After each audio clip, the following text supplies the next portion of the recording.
बिस्मिल्लाहिर्रहमानिर्रहीम।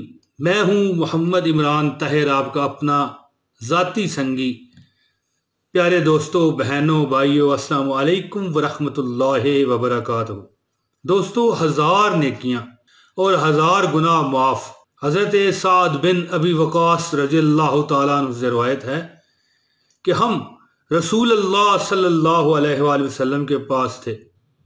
आप सल्लल्लाहु अलैहि वसल्लम ने फरमाया, क्या तुम में से कोई आजिज है हज़ार नेकियां हर रोज करने से?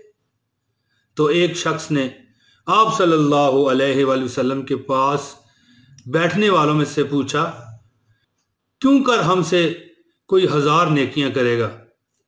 तो आप सल्लल्लाहु अलैहि वसल्लम ने फरमाया, 100 बार सुबहान अल्लाह कहे तो हज़ार नेकियां इसके लिए लिखी जाएंगी और हज़ार गुनाह उसके मिटा दिए जाएंगे।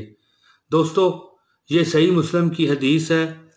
इसे अपने दोस्तों के साथ शेयर कीजिए और सदका जारिया का हिस्सा बनिए।